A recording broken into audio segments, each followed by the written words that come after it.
Bonsoir et bienvenue dans Pensée des temps présents. Je suis Abdessalam Boujedraoui. Le sujet de ce soir sera consacré à un très grand penseur, un très grand humaniste du 19e siècle qui est Karl Marx. Mais avant d'aller plus loin, il faudrait impérativement se débarrasser de quelques fausses idées, de quelques préjugés concernant ce très grand penseur. Karl Marx avec Tocqueville, ce sont les deux plus grands penseurs politiques du 19e siècle.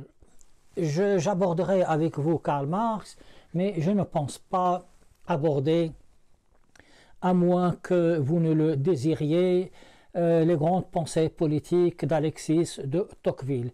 Je disais donc qu'il faudrait d'abord se débarrasser, il faudrait lever quelques malentendus concernant Karl Marx. Karl Marx n'est pas le père spirituel de Staline. Ce sont deux hommes qui ont des pensées qui sont réellement aux antipodes les unes des autres. Par exemple, Staline va laminer la presse. Il va empêcher toute liberté de la presse, tout esprit critique, alors que Karl Marx, et avant tout, il était journaliste, ne l'oublions pas, Karl Marx est pour la liberté de la presse sans aucune retenue, et pour lui, ses idées ne peuvent avoir lieu sans un esprit critique. Les grandes pensées de Karl Marx reposent avant tout et surtout sur l'esprit critique. Alors, cette confusion entre Staline et Karl Marx a été entretenue de façon malhonnête, à mon avis, par certains intellectuels. Allons-y donc, les amis, en quelques minutes, qui est Karl Marx. Vous savez, si je vous dis aujourd'hui, prolétaires de tous les pays, unissez-vous, je crois que cela ferait sourire, ou bien cela, du moins, ne va impressionner personne. Et pourtant, cette phrase célèbre était le cri de ralliement de plusieurs générations d'intellectuels et même de prolétaires, surtout de prolétaires. Du reste, si je pose la question aujourd'hui à des jeunes, qui est Karl Marx, je ne sais même pas si certains seraient capables d'y répondre. Peut-être que les plus rigolos diront est-ce qu'il a une page Facebook, ou bien les encore plus rigolos diront est-ce qu'il danse sur TikTok. C'est souligner le triste oubli dans lequel est plongé ce grand penseur qui est Karl Marx. Et je peux vous dire qu'une lecture nouvelle des pensées de Karl Marx s'impose. Karl Marx a été mal compris. Karl Marx a été trahi par toute une génération d'intellectuels à l'esprit plus ou moins douteux. On ne peut comprendre notre siècle débutant, ni le siècle dernier, ni de même, le 19e siècle, si on ne connaît pas les idées de Karl Marx. Toute une génération croyait en cet homme et en ses idées. Les grands problèmes, les grands conflits que nous connaissons, par exemple celui qui oppose l'actuelle Russie aux Amériques, aux États-Unis, trouvent leur origine dans les grandes pensées et l'influence de ces grandes pensées de Karl Marx. On ne peut comprendre les problèmes de ce qu'on appelait l'Europe de l'Est. De plus, on ne saurait comprendre de même quelques problèmes de l'Amérique latine, par exemple l'embargo sur Cuba et tout ce passé de révolutionnaire, si on ne connaît pas de façon correcte, je le souligne, correcte la pensée de Karl Marx. Je vais vous exposer sa biographie de façon brève. D'une façon générale, ce n'est pas toujours intéressant de connaître la vie de quelqu'un, mais celle de Karl Marx est strictement exceptionnelle. De plus, elle se juxtapose avec le 19e siècle.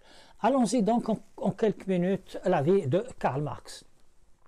Karl Marx est né en 1818 Il meurt en 1883, donc il est le reflet de ce 19e siècle. Il est il est né en Allemagne, il n'est pas russe. Donc il est né en Allemagne d'une famille riche. Ce n'est une famille bourgeoise, ce n'est pas la grande bourgeoisie, mais c'est quand même une famille, une gentille petite famille qui est riche. Lorsqu'il va grandir et lorsqu'il va devenir adulte, il ne pourra pas accéder à l'université parce que lui, il a des idées arrêtées sur les vertus. Il y a une charte au niveau de l'université dont il ne veut pas, il ne cède pas, donc il ne pourra pas faire une grande carrière universitaire comme tous les autres. Il deviendra philosophe, il deviendra un grand économiste. Il se marie avec une fille qui, elle, est issue d'une famille très riche. C'est la famille d'un baron. C'était une très très belle femme. Le frère de la femme de Karl Marx deviendra, c'est assez marrant, un grand ministre de la Prussie. C'est pour vous dire que cet homme qui est tout pour devenir le gentil petit bourgeois, peut-être le chef, le patron d'une belle manufacture, avoir beaucoup d'argent, va tourner le dos à tout ça pour commencer une vie, mais alors de misère, une vie très très très difficile, une vie dans laquelle il va perdre d'inanition et de misère 3 de ses enfants. C'est pour vous dire que c'était un très grand homme qui est vraiment, qui est le clone de ses idées. Sa vie et ses idées, c'est quelque chose de merveilleux et de parfait. Donc voici donc notre Karl Marx qui est marié et qui est en Allemagne. Il écrit dans une gazette, la gazette rhénane, des articles subversifs. Et là, le gouvernement prussien va lui dire, ben, mon cher ami, il faudrait partir d'Allemagne. Et je peux vous dire que Karl Marx connaîtra une vie d'errance, il va voyager tout le temps il fuit. Donc il quitte alors l'Allemagne pour s'installer à Paris en France. Et lorsqu'il est en France, incorrigible, il va se mettre de nouveau à écrire dans des journaux. Il reçoit chez lui quelques grandes personnalités de ce 19e siècle à Paris, l'anarchiste, Bakounine, et puis Proudhon. Lorsque Karl Marx s'installe à Paris, Proudhon était un gentil petit intellectuel bien connu. Vous savez, on a une très fausse idée sur les anarchistes, du moins sur certains anarchistes. On pense que ce sont des gens, des criminels qui vont poser des bombes partout. Non, ce sont de gentils petits, qu'est-ce que je dis, de grands.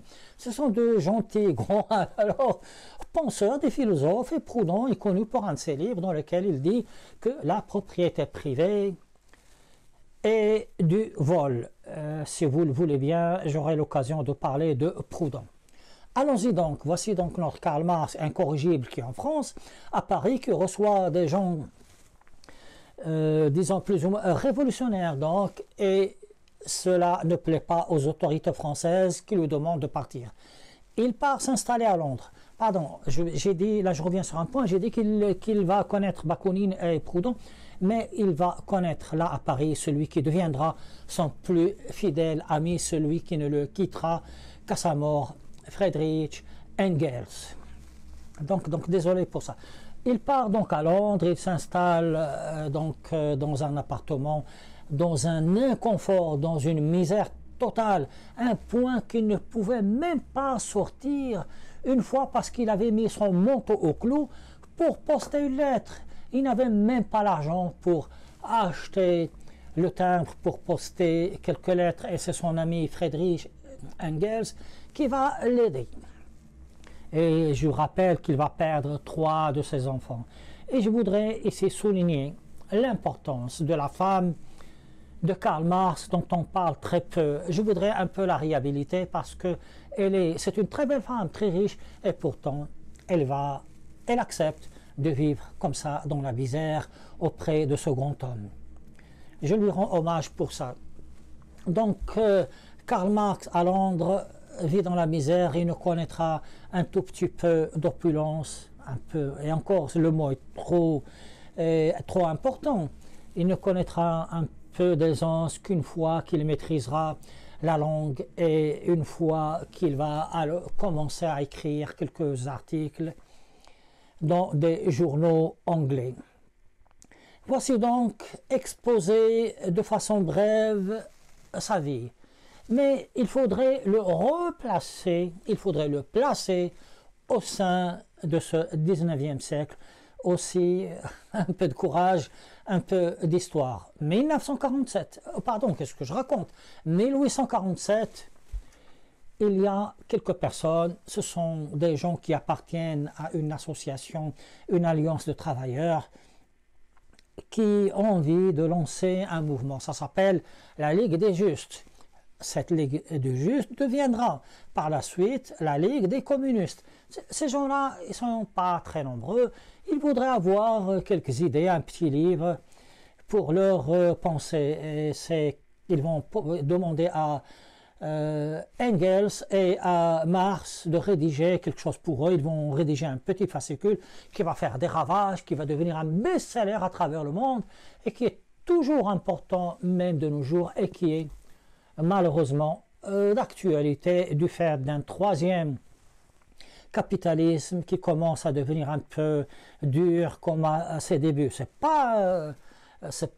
n'est pas aussi dur que le capitalisme du 19e siècle, mais quand même se dessine un peu de misère par-ci, par-là. Ah, donc ils vont écrire un fascicule pour cette Ligue des Justes, pour cette alliance de quelques prolétaires, et ce livre s'appelle le Manifeste du Parti communiste. 1847, le manifeste, l'écriture du manifeste du Parti communiste, écrit à deux. Et certains veulent minimiser l'importance de Engels. Non, Engels a été un très grand promoteur de ce livre. Alors, 1847, manifeste du Parti communiste. 1848, les Français le savent très bien, soulèvement de Français, oui, qui sera malheureusement réglé dans le sang. On avance un peu dans l'histoire et on avance vers 1850. 1850, les communistes, les prolétaires commencent à s'organiser et ils veulent une ligne de conduite. Il y a de nouveau une alliance d'ouvriers. Ils voudraient comme ça une ligne de conduite, une conduite à tenir dans le futur. Et c'est grâce à Karl Marx et à son ami de toujours Engels qu'aura lieu, la première internationale. Il y en aura d'autres, il y en aura même une internationale qui sera sous la coupe de Staline ultérieurement. Donc voici donc vers 1864 la première internationale. On avance encore les amis dans l'histoire et on arrive à 1870. 1870, les Français le savent, les Allemands de même. C'est la guerre entre la France et l'Allemagne et la Prussie, défaite des Français et le Second Empire, c'est fini. Mais là, je voudrais le souligner, un an après, quelques mois après, ça va être des événements dramatiques. Une partie des Parisiens sera assassinée par le pouvoir politique qui a été chassé. C'est la Commune de Paris. Le bain de sang sera commis par un homme politique qui s'appelle Thiers. Alors, T-H-I-E-R-S. J'espère ne pas avoir commis de faute d'orthographe. Et ce qui est malheureux, c'est que lorsque Thiers, qui était très âgé à l'époque, va mourir, on va lui faire, mais alors, des funérailles grandioses avec un défilé monstre. C'est assez pathétique d'avoir que les Parisiens aient oublié ce massacre atroce, abominable. Il y aura d'autres massacres, mais celui-ci, il y a eu aussi d'autres massacres, comme celui de la Vendée. Ça, c'est une tâche indélébile dans l'histoire de cette révolution française. Donc, Karl Marx, dans son modeste petit appartement, va recueillir chez lui quelques fugitifs des massacres, quelques rescapés des massacres de la Commune de Paris. Karl Marx, au départ de la Commune de Paris, n'était pas très chaud. Pour lui, c'était un peu prématuré. Il voudrait que si révolution devait y avoir, cette révolution devrait être internationale. Et donc au début, il n'était pas tellement chaud pour cette commune de Paris, mais par la suite, quand il va voir ces choses extraordinaires accomplies par les intellectuels et les prolétaires parisiens, il sera émerveillé, il sera ébloui par cette commune de Paris qu'il va soutenir et dont j'ai dit qu'il va recueillir quelques rescapés. Je crois que cela suffit pour ce soir et je vous dis au revoir prochainement pour aborder les idées, la pensée humaine de Karl Marx. Et je peux vous dire que c'est ça le plus intéressant. Les idées, les pensées, la philosophie humaniste de Karl Marx est pour moi, du moins je le pense, plus importante que ces grandes théories économiques. Merci et à bientôt.